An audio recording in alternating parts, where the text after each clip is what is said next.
Diable rouge. Signifie que c'est la représentation du diable. Et lorsqu'on a commencé à faire les études concernant la sorcellerie en Afrique, on a trouvé qu'après le Bénin, c'est le Congo-Brazzaville. Après le Congo-Brazzaville, c'est là où tu vas monter maintenant vers le Nigeria et le Cameroun. Amen. Parfois, nous avons tous ces éléments. Mais ça ne nous dit absolument rien. Nous lisons la Bible et nous passons là-dessus. Bien aimé, il y a des choses que nous pouvons faire pour libérer nos pays. À ce qui concerne les actes prophétiques, il y a des choses que nous pouvons faire pour changer, que ce soit l'atmosphère du pays. Parce que si le pays est ce qu'il est aujourd'hui, c'est à cause de nous. Laisse-moi vous dire, si vous prenez un drapeau, vous mettez devant ici, vous prenez une chaise, vous mettez tout autour de ce drapeau. Si vous renversez les drapeaux et les chaises, ça signifie que vous avez renversé l'autorité. Et Mobutu avait compris cela. Le jour où on a enterré Mobutu s'est fâché, il a dit qu'à partir d'aujourd'hui, je ne paierai plus les fonctionnaires. Parce qu'il avait compris ce qui s'était passé dans le monde spirituel, que Mobutu n'existait plus. Mais toi, chrétien, tu ne connais absolument rien. Alléluia. Alléluia. Fais une expérience. La Bible dit, lorsque nous nous réunirons, nous allons prendre la Sainte Seine. Or, la Bible nous autorise d'amener la Sainte Seine à la maison. Quand il y a un malade, n'est-ce pas? Donc nous amenons le corps de Christ et le sang de Christ à la maison.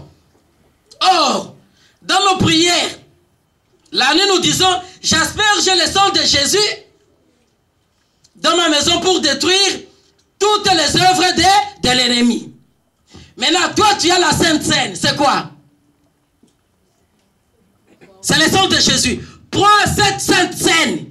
Descends au boulevard, là où le défilé se passe. Tu sais que tous les ministres sont souvent assis ici. Le président est assis ici. Prends ce sang. À partir de ce moment, j'asperge le sang de Jésus. J'élis tous les pieds de ces ministres qu'ils me suivent tous dans mon église au nom de Jésus. Vous allez le voir à l'église. Alléluia. Alléluia. Je me souviens d'un papa qui était venu me voir. Il me dit, mais je ne comprends rien parce que mon fils est en Afrique du Sud. J'ai déjà vu le pasteur et ce papa travaillait à la BAD. Il me dit, pasteur, il faut que tu pries parce que mon enfant est sous l'art et on cherche à le rapatrier. Il était parti en Afrique du Sud pour les études. J'ai dit, ok papa, c'est une bonne chose. Mais je sais que tu as déjà vu beaucoup de pasteurs qui ont prié. Oui. Et tu veux encore que j'ajoute la prière sur prière? C'est comme si on ajoutait les seuls dans la nourriture. La nourriture risque d'être encore plus salée. Ici, ce que nous devons faire, c'est l'acte prophétique. Cherche quelque chose qui va rester à l'église. Si tu me donnes l'argent, je vais bouffer, ça va finir. Cherche quelque chose qui va rester à l'église, qui va remplacer cet enfant. Dans les temps anciens, on pouvait prendre l'enfant, on va le déposer à l'église, comme on avait fait à Samuel. Mais à cette époque, ici chez vous surtout, ici chez vous, on risque de chercher la maman et la rapatrier. Mais, tu peux prendre quelque chose, tu changes la vie de ton enfant. Je viens. Je vous donne d'abord ce petit témoignage. Le papa me dira, mais on peut faire quoi? Je lui dis non, va acheter l'ampli. Et amen, je vais prier pour ça. Nous deux, nous allons prier ensemble. Le papa est allé acheter l'ampli. Je lui dis, amène aussi ta femme. On a mis l'ampli devant. J'ai dit, donne-moi l'enfant, le nom de l'enfant. Il me donne le nom de l'enfant. J'ai changé la vie de cet enfant.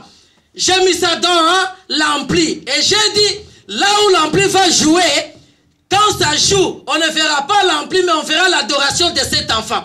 Et s'il arrive que cet ampli tombe, et ça se gâte, la terre où cet ampli sera enterré, que cette terre commence à faire sortir seulement l'adoration de cet enfant. Le papa me regarde et me dit, mais ça c'est une prière profonde, mais je lui dis, tu ne peux pas comprendre ce que je suis en train de faire. Parce que pour moi, la foi c'est une chose. Pour moi, la foi est une abréviation. La folie organisée intentionnellement. C'est ça la définition de la foi. Quand j'entre dans la foi, tu me verras fou. Et réellement, je suis un fou de Dieu. Parce que je sors parfois des choses naturelles. Et lorsqu'on a terminé, je dis à papa, tu peux avoir maintenant $100. Il me dit oui, sans problème. Qu'est-ce que je vais faire? Je dis, prends ces $100. On va parler sur cet argent. Envoie ça maintenant chez ton enfant. Il me dit, mais là-bas, on bouffe les rentes, ce n'est pas l'argent d'ici. Je dis non. C'est l'esprit qui sera sur l'argent. Parce que tout l'argent que nous avons sont des papiers. Maintenant, l'esprit qui sera sur ce papier. Lorsque le papa a envoyé cet argent à son enfant, après 1 mois, l'enfant appelle. Et comme je lui avais écrit, je lui avais fait un petit email. Là, il y avait des versets. L'enfant va donner son témoignage en disant qu'il était parti dans un bar. Il a bu et il a bagarré. On l'a amené en prison, il est tombé malade. Il s'est retrouvé à l'hôpital. Les frères sont partis prier pour lui et l'évangéliser. Jusque-là, il a abandonné les alcools et il est devenu chrétien. Il a donné même le nom de l'église. Les frères s'est converti à cause d'un acte prophétique. Bien aimé, il y a des choses que tu dois faire pour ta vie, pour la vie de tes enfants. Et lorsque tu fais un acte prophétique, ça déclenche les choses. Alléluia. Amen. Alléluia. Amen. Pourquoi quand... Je n'ai pas assez de temps pour qu'on puisse lire beaucoup de versets. Pourquoi quand Naaman est allé visiter Élisée, Élisée n'a pas prié sur Naaman? Qu'est-ce qu'Élisée lui avait dit? Il a dit à Géhazi, va dire à ces messieurs d'aller se jeter dans l'eau combien de fois? 7 fois. 7 revient encore. Naaman voulait se fâcher. Son serviteur lui dit, mais tu refuses pourquoi? Parce que bien aimé, il y a de bonnes rencontres. Naaman avait fait une bonne rencontre. Cela il va se retrouver maintenant au bord de la rivière. Il s'est jeté 7 fois. Et pour la 7e fois, il est sorti étant guéri. Le chiffre 7. Amen. Je vais revenir sur le chiffre par après.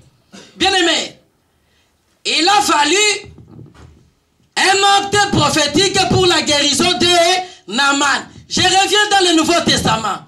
La Bible dit, lorsque nous nous réunissons pour prendre la Sainte Seine, que nous mangeons d'abord chez nous et que nous buvions chez nous. Et en bas la Bible dit, c'est pour cela qu'il y a beaucoup de morts et des infirmes parmi vous, parce que vous prenez les choses indignement. Ce n'est pas seulement la Sainte Seine. Je te donne l'exemple des offrandes. Les gens qui viennent souvent donner les offrandes, il y a une autre personne qui est malade. Il a pris son offrande, il a fait passer là où se trouve sa maladie. Que Seigneur, à travers cette offrande, je vais te déposer ma maladie. Lorsque toi, tu n'es pas habilité de bouffer cette offrande, lorsque tu bouffes ça, c'est cette maladie qui t'attrape. Amen. Amen. Je suis en train de parler des actes prophétiques. L'acte prophétique n'exclut pas la prière, parce que la prière a 4 phases. La première phase de la prière, c'est la prière d'adoration que nous faisons. La seule prière qui nous amène auprès de Dieu et pour recevoir, c'est l'adoration. Toute autre prière que nous faisons, c'est nous qui faisons sortir la puissance qui se trouve en nous. La seule prière qui nous amène pour recevoir la puissance auprès de Dieu, c'est l'adoration. C'est pourquoi je vous demanderai de passer beaucoup de temps dans l'adoration. Alléluia. Et c'est cette prière